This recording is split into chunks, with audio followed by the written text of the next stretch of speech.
Ahoy there! Welcome to a new episode of Northside Shout, straight off the high seas. Oh, thank you, Pirate Sean. You might be wondering what we're doing on a boat, and it's because we're looking for buried treasure, I say. Gold, silver, chrome, books. Well, we're heading to North Stradbroke Island, where for the next 3 days we'll be conducting coastal field studies for our Year 11 biology camp. And looking for buried treasure, I say. Well, we will be doing a little bit of digging, but... Aye, lassie. But first we're going to have a look at the Piccolos, the youngest and most probably cutest choir in the school. Avast, ye be watching Northside Shout. Button down the hatches.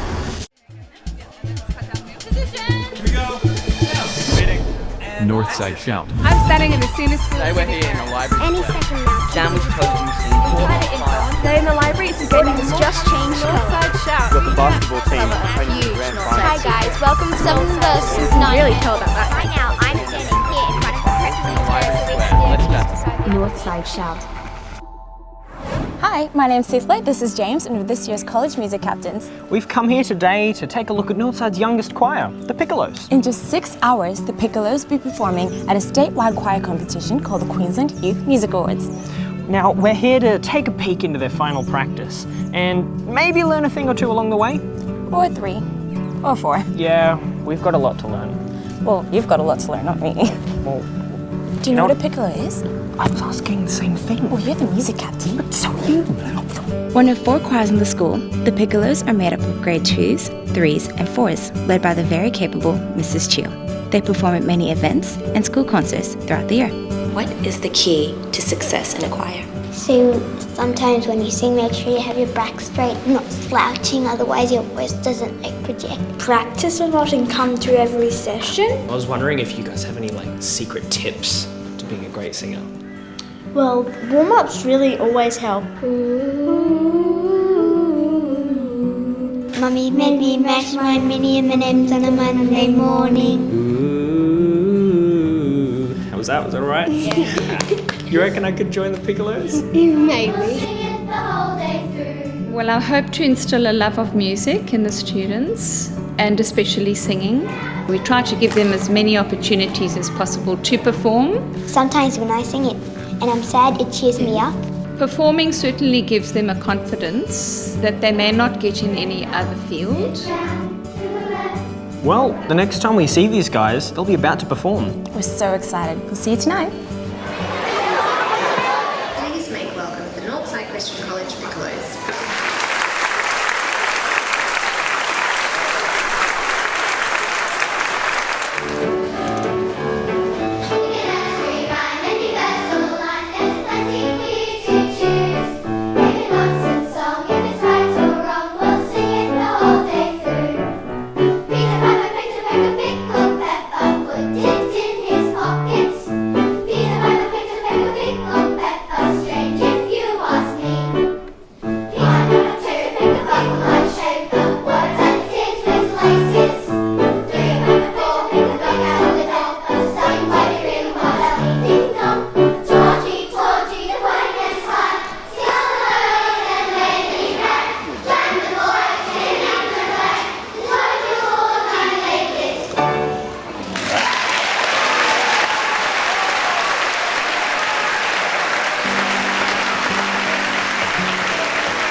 You guys just came straight off the stage. It was the most amazing performance. How do you feel about it? I was quite nervous, but as soon as I got used to the song, I was not shy. I could perform it 1,000 times again. How did it feel being in front of so many people? Because there were a lot of people. Nervous at started, but soon I got used to it. Would you do it again? Yes.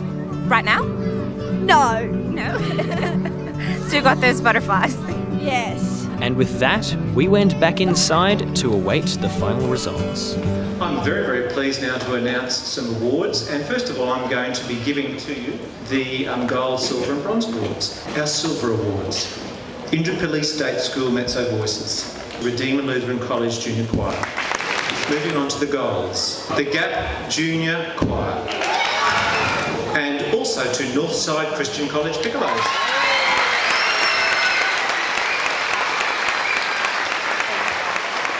So it falls to me now to differentiate between our three goals. So, in third place, Clayfield College Piccolo. In second place, Northside Christian College. Champions! Well, second place champions, but still champions. Hey, we got gold. I know. We got second place. The Piccolos have made us so proud. As a whole school, we've been very impressed with what they've done today. Thank you very much. I think they've grown in confidence and they've made us proud, and I want to thank you for your support and for Mr. Ting's support on the piano and all those who've helped us here this evening. How good were the Piccolos? They made us so proud. Yeah, I agree. You know, there's such a strong culture of excellence in the performing arts at Northside, and from what we saw tonight, the future looks very bright. Very bright. Like, supernova bright. Okay. Oh, why don't you practice those warm-up techniques, okay? Okay, So yep. bubbles. Sing! You got it! Okay. Welcome back. We've been receiving a lot of fan mail from you guys recently saying, what do you do in biology camp? Tell us about biology camp. How's your hair so pretty, Abby? Why are you so pretty, Abby? Biology camp, biology camp, biology... What? That's not even... So to answer your questions, we're here on North Stradbroke Island to do some science.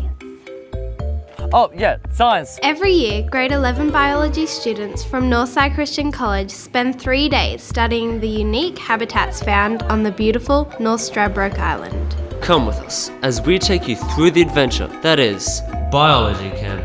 Here we are at the sand dune on our first field activity. Little known fact, this tree growing in the sand is called she oak, and you're standing on spinifex grass. Few grasses can grow in this kind of sand. I didn't actually realise how many insects and animals lived here until I went in and started looking at them. This is our seaward sand. It has black things, which is what they mine. Called rutile. You know, when I go to the beach, my first thought isn't usually to analyse the sand. You know, whatever floats your boat, really. You're at sea. Because we're at the sea. That's us with the sand dunes. We're off to the forest study.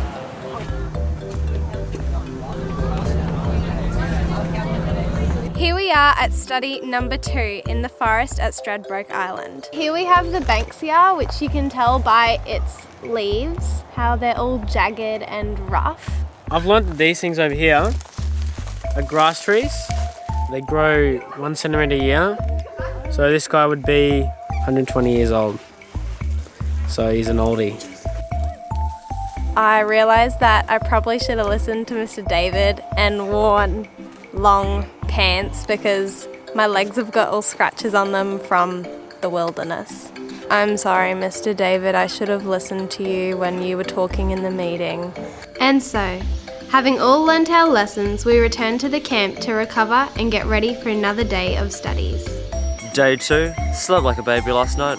Pretty cold, but we're out here doing science in the mangroves. Did you know that mangrove roots absorb water just like any other root, but when they're exposed to air, some can convert to absorb oxygen? Now you're smarter, wink.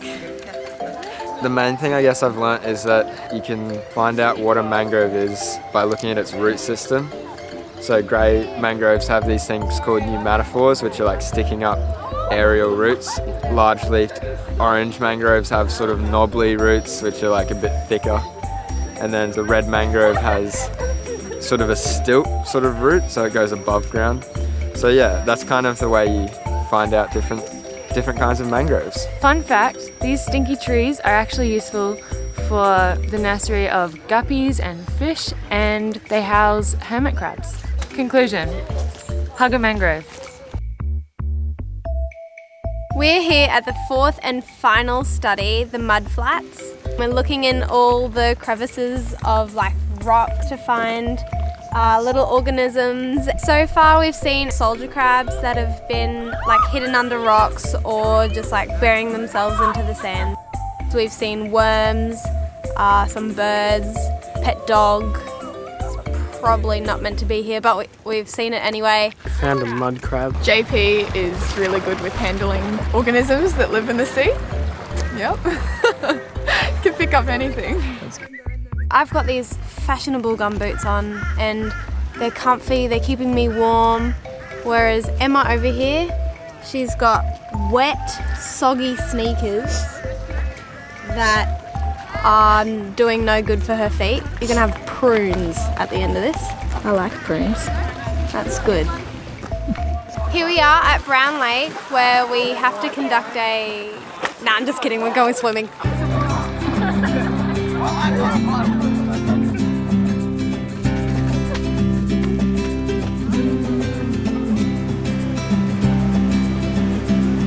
It's day 3 on Year 11 biology camp and I actually think I'm gonna miss it. Rather than just reading out of a textbook, it's been cool to see the actual tree and the actual mangroves and like experience it. For instance, the mudflats, to be able to see the sea urchins and the eels and stuff like that was probably one of the best things about the camp. On the second day, we went on a boardwalk and you're overlooking this picturesque blue water, waves crashing over the rocks. It was just made it all worth it.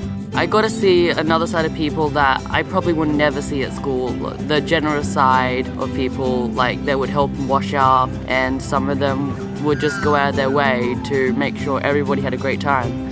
We spent an hour each night doing devotions and just praising God. You know, it's just not something that other schools would do, and I think I personally am really privileged to be able to go to Northside. It's a great school where we can just be open with our faith and support each other through it. Thanks, biology camp. Gonna miss you, it's been real. Thank you for your good times, and I'll leave you to next year's biology students. Yeah. Shiver me timbers! This brings us to the end of this episode. Are you like this every time you're on a boat? Oh, you landlubber. Well, if you like this video, please share it around so we can get the shout out. And give it a thumbs up too, or you'll be walking the plank.